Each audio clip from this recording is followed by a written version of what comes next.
A home. It's something we all need. But for too many, having a safe place to make a home is out of reach.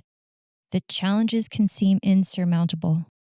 And yet, each and every day, people are coming together to provide safe, quality, and affordable housing for those in need. Welcome to Let's Talk Housing.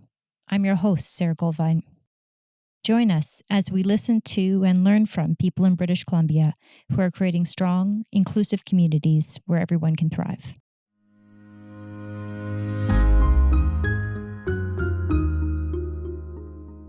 Hello, and welcome to Let's Talk Housing. I'm your host, Sara Goldvine. Today, we're joined by Carla Guerrera of Purpose Driven Developments and Carla Busnardo with Soroptimist House Vancouver. They're going to talk to us about their innovative and groundbreaking housing redevelopment project in Vancouver. This project is coming out of the ground right now, it's under construction, and when complete will provide 135 homes for senior women, women-led families, and women who are in the workforce. Not only that, this is a unique project in that it's being led by an all-woman team. Before we get underway, I'd like to acknowledge the lands that I'm recording on the lands of the unceded lands of the Musqueam, Squamish, and Tsleil-Waututh, on whose territories this new housing project will also be built. I'd like to express my gratitude to their peoples, past, present, and future. Also, in full transparency, we're recording this session in February of 2024, and our conversations reflect the priorities of this time. So, Carla B and Carla G, thank you so much for joining us on Let's Talk Housing.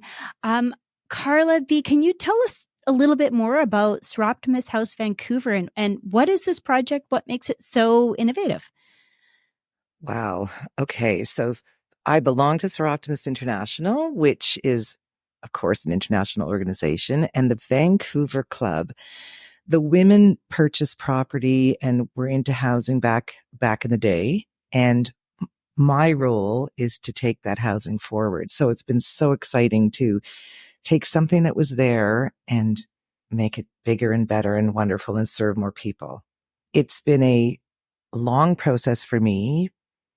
And just because I kept seeing, let's build, let's do something. And lucky for us, we met Carla and she gave us the foundation that we needed to move forward. So yes, we had a 21 suite building at a beautiful location. But today, if it wasn't for Purpose Driven and that kind of connection and the women working together, we wouldn't be here right now. We'd still be talking about, we should develop, we should sell it, we should, or it's good enough just the way it is, which is where the women stood 10 years ago. Just let it be. So it's, the organization is wonderful. The project is wonderful. It's very exciting. And I can't wait until it's finished so we can celebrate even more. Yeah. Yeah, that's great. So, Carla G, this is a project that now is coming together. It's real, right? Like it's not just renderings on a piece of paper anymore. Can you tell us just a little bit more about how having a woman-led team really shaped the vision and the execution to make this project come to reality? Yeah, thank you. We've been working on this project. We were hired by Carla and the redevelopment committee of Soroptimist International in Vancouver, who had an aging building on a very well located site at Cambie and 13th. And, they weren't sure what to do with it. They, weren't developers themselves. They didn't have development expertise. And they hired us to help us come up with a vision on, what to do with this property. And so we sat down and together, from the organization's mandate of Soroptimist International of Vancouver, which is about serving women and girls through programs and awards. And I'm sure Carla will speak more about what the organization's mandate is. We came with some, hard questions about how does this mandate of yours as a nonprofit turn into a real estate strategy? And together we sort of walked through a really comprehensive look at a real estate strategy for this particular site with this particular nonprofit, with the vision and mission that they had. to serve women and girls. And we came up with this really interesting vision and strategy together, which is to provide housing for senior women, workforce women, and women-led families that would be delivered by an all-woman team. And, the minute that we kind of co-created that vision, I think we all, got goosebumps and were lit on fire about, could we actually do this? Could we deliver this project with an all-woman team? Because we knew it hadn't ever been done before, delivering housing for women by women.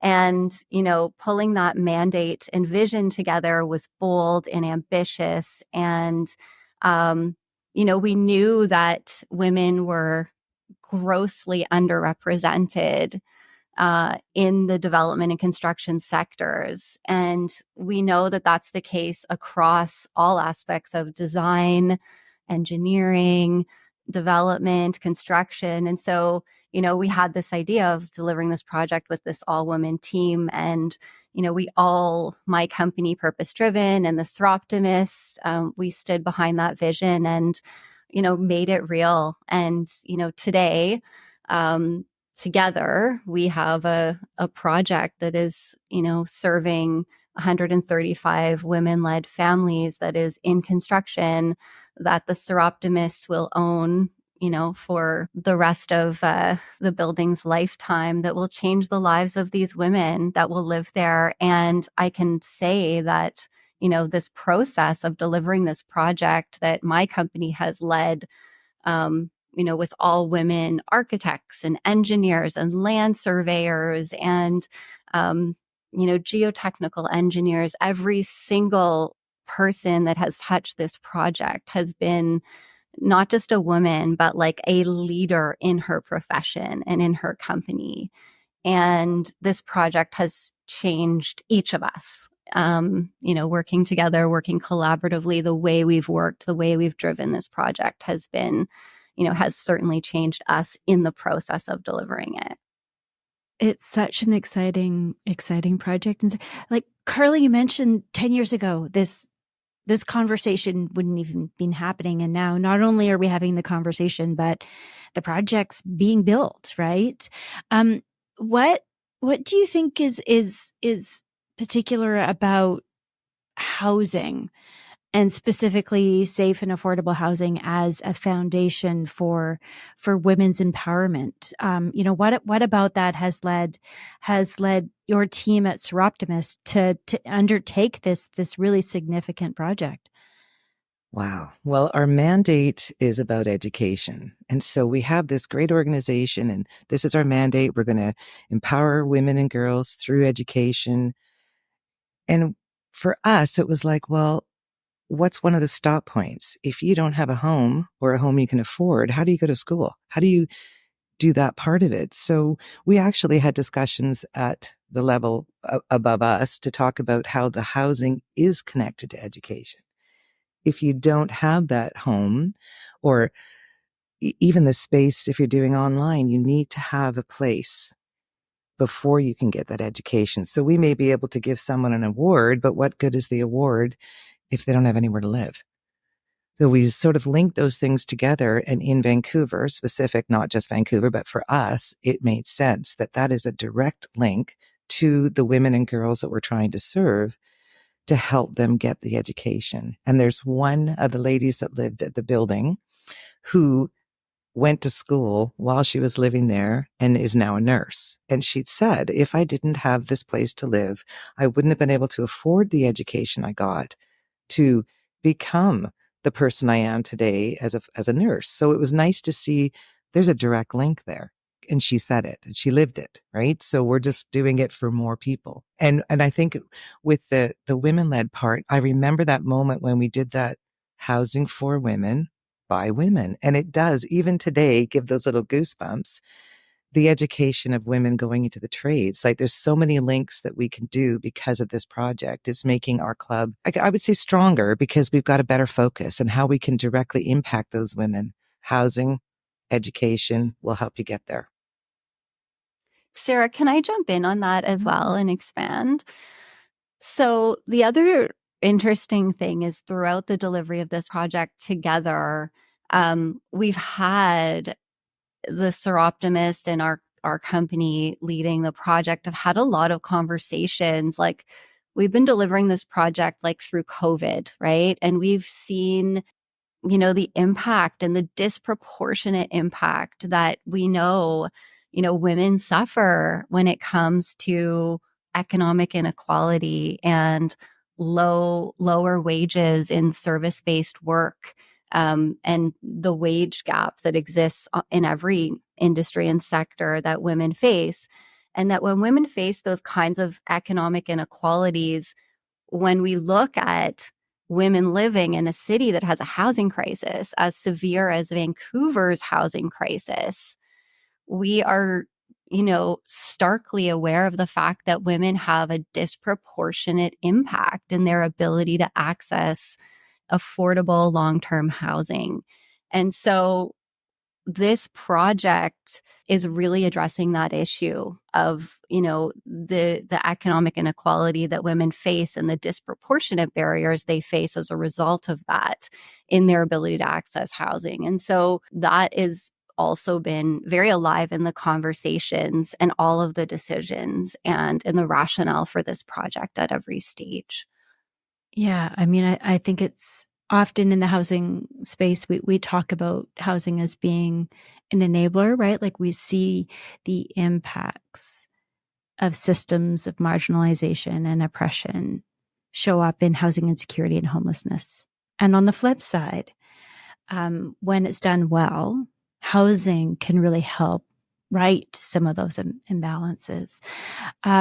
So Carla B, I'd like to get your thoughts. Like, with Soroptimist, you could have, when you were looking at this project, you could have brought in any team, and not to put you on the spot in front of Carla G, but you obviously, Soroptimist made a decision to go with purpose driven, to really bring this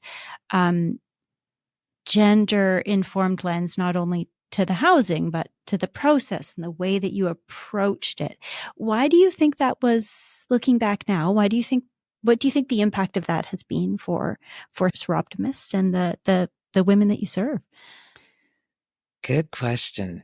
I see it as a puzzle. It just fit right. So for me, because I've been a member for so long, when I joined the Vancouver Club and looked at the building, my first thought, like, and I say this all the time, my father was a builder in Vancouver. My first thought was, wow, 21 suites, we could do better. We could do bigger. So I was planting the seed with the club members who were not in the same position as me. They were happy the way it was.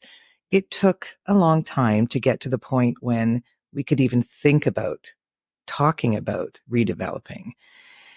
And we did not go about it the right way. We just started talking about it and let's do this. We could try that. We had no idea what we were doing. And as a group of volunteers, we had no idea what we were doing. And there wasn't even a real estate agent in our club. So we had no idea. We were lucky to start talking with the right people. And Carla was part of a group that did a feasibility study on the building. And then we get this feasibility study and didn't do anything with it because we didn't know where to go.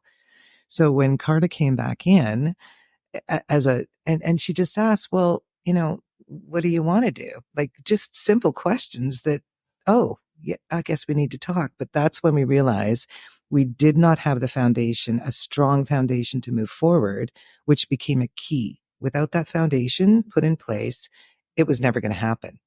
This was my third round of trying to make this happen. That's what was missing.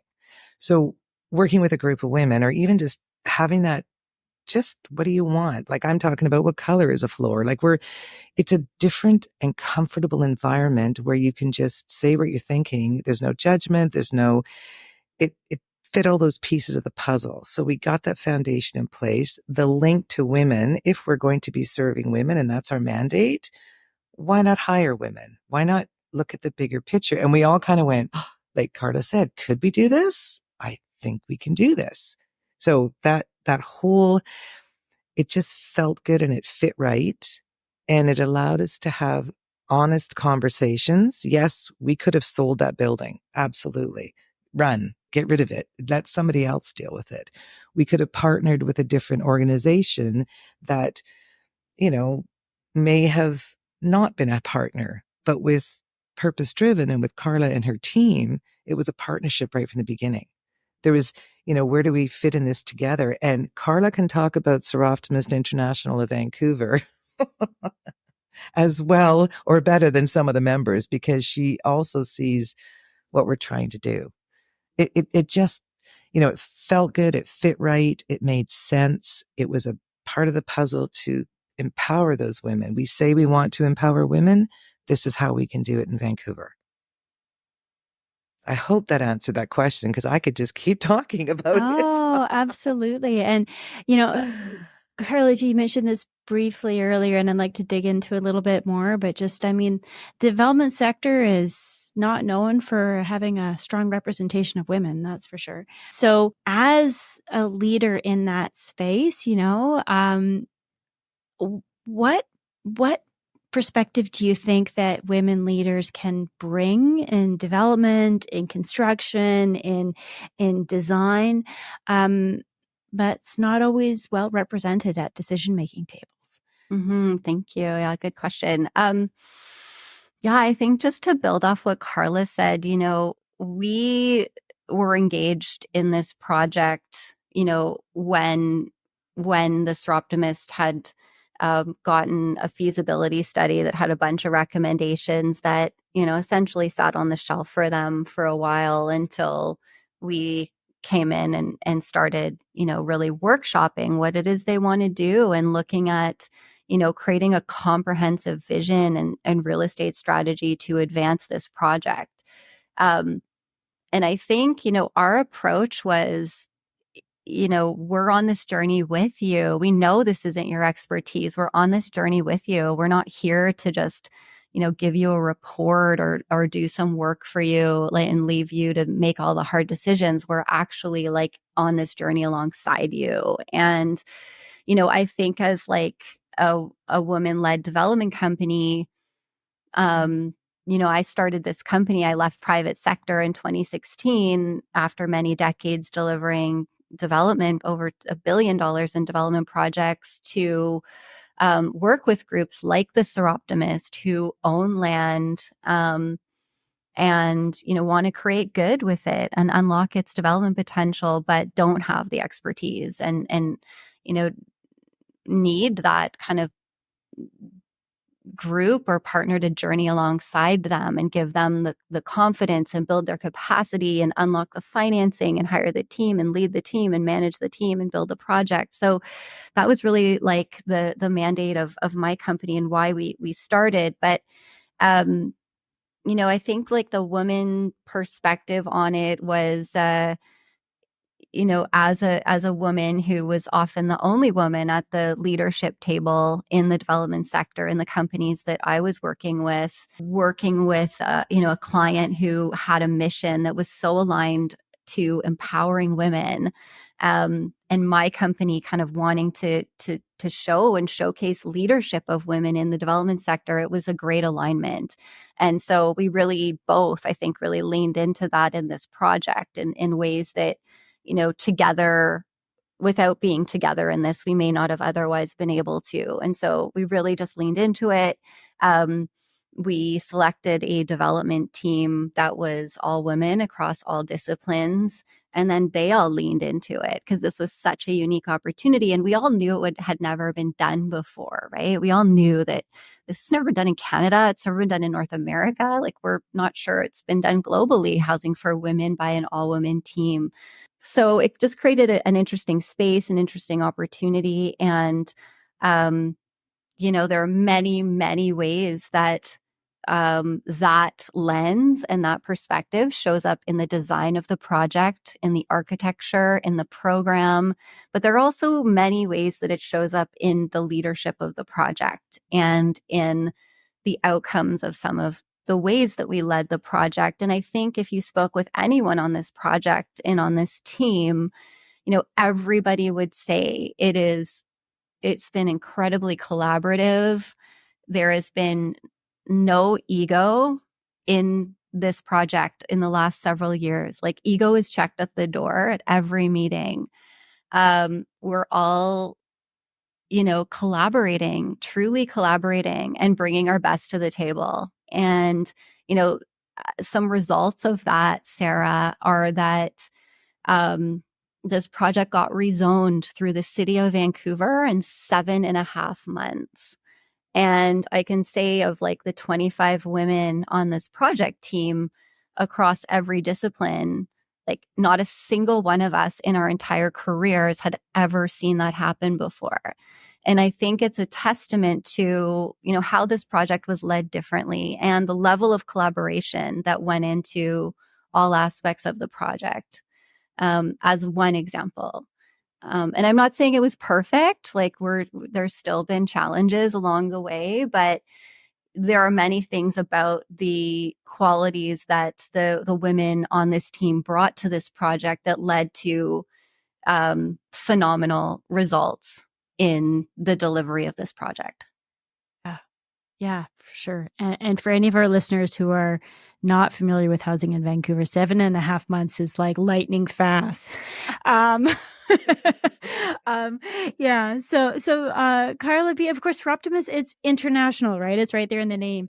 What do you think some other chapters around, and clubs around the world might be able to learn from this project and what you're making happen here in Vancouver?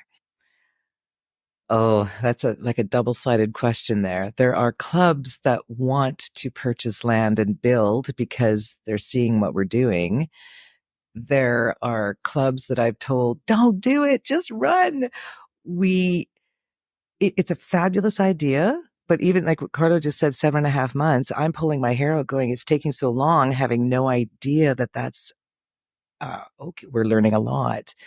So we have got support from Soroptimist International like you would not believe. Like it's just phenomenal messaging coming in. How can we do something the same? So my first was in the beginning was don't do it. It's crazy. We're spending all this time. It's don't do it. It's pull your hair out. And then now that I'm here and we're in the construction, we did it. We actually got here. It's like, yeah, we did it. You can do it. You know how it's like having a baby. You forget about all that stuff. And here we are. It's wonderful. Let's everybody do it. Yeah, it's so exciting. And I just think of the amount of time that purpose-driven team put into everything while my team was just saying, oh, thank you. Like, oh, thanks for doing that. Like hours and hours to get us to where we are. I'm going to keep saying it because it just amazes me that we're here today. This is quite exciting. And the other clubs, the international side supported us right from the beginning because we were very spoiled. The president at the time was from Langley. So she's watched this project and supported us redeveloping right from the beginning. So we had that buy-in. And it's just been recently that our federation, which is in the United States, when they saw a little bit of success when we did our groundbreaking and it made the news and it got shared all over the world, like our organizations international, that little minute of time went to all the clubs, it went to all the federations. When they were getting what's going on in your federation, they came back and said, wow, what are you guys doing? Why are you doing it? How did you get here? And I got to tell them the story again. It just makes sense. Why would you not redevelop? Those women back in the day saw the need, filled the need. Now it's our turn to take it further through all of those steps. And again, thanks to Purpose Driven, they got us through those steps because if it had just been us, it wouldn't have happened. It couldn't have happened because we went and had a meeting with the city and I proposed this thing and they're looking at me like, who are you? Why are you here? Of course it was, we had no idea what we were doing and now we know better. Hire someone that knows what they're doing. Work together with that person. Yeah, it's great to have that support. There is a club in Courtney that's looking at doing something similar and they're serious about it. They're seriously talking about it. That's the first step, right? Is to have that idea, dream big. And part of it for us was putting it all out on the table. What do you want to see in that place? We had dream big or go home, like get it all up there. And it's quite funny because one of our programs is the Dream It, Be It program. So it is all linked together again. Ask for what you want and let's see what happens. And yeah, it's exciting. I just, yeah, I hope that answered the question because I just went on a tangent about.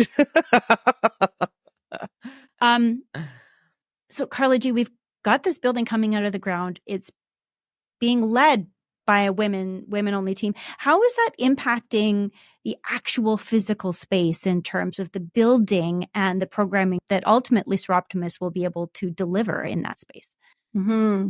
Yeah, certainly all aspects of the program and the design have been really brought to life from the experiences of women and, in particular, the women who are going to be living in the building. So the design team, the architects, the engineers, our team as the development lead, together with, some of the Soroptimist women who are on the committee and, some of the current tenants, really put a thoughtful approach to creating the program and the architecture.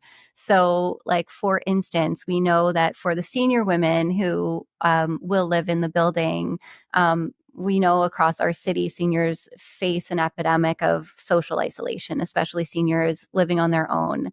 And we know that for those women, some of them only have the experience of connecting socially when they are in common spaces, such as laundry rooms or, lobby spaces, even entrances of buildings. So we really thoughtfully put a program together that created the lobby for this building as a large living room for the building. A big comfy sofa where a senior woman who's feeling alone and isolated can come and, spend some time sitting on that in that lobby space on the sofa and encounter the single mom who's coming home after a long day with her kids and that child, and can interact with the senior, and they can potentially form a social connection or have an interaction that will elevate them both for the day.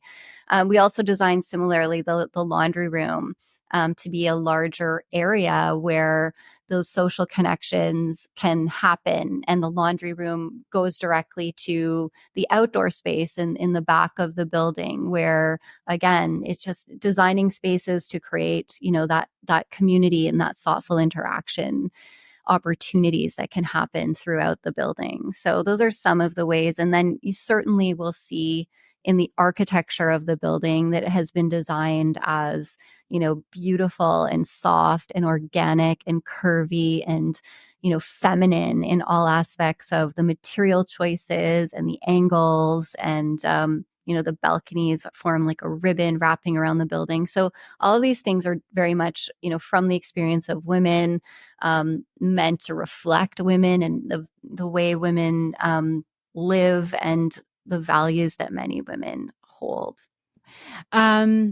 Carla G, I'd like to squeeze in one more question here.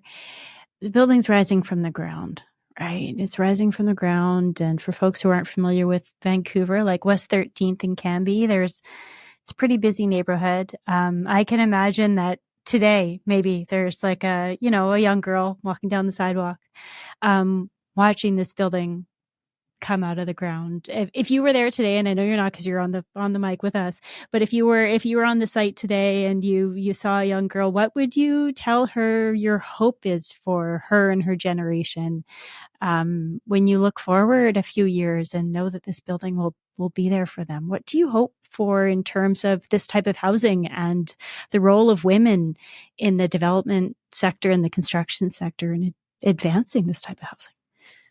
It's such an interesting, multi-layered question, Sara, because I have hopes for women in the sector, but I also have hopes for women and, housing as a tool to help them access a more equality in our society. And I think housing, for women who face a number of economic barriers, are disproportionately impacted in their ability to access housing. So to me, this project serves the what in that kind of economic equality question.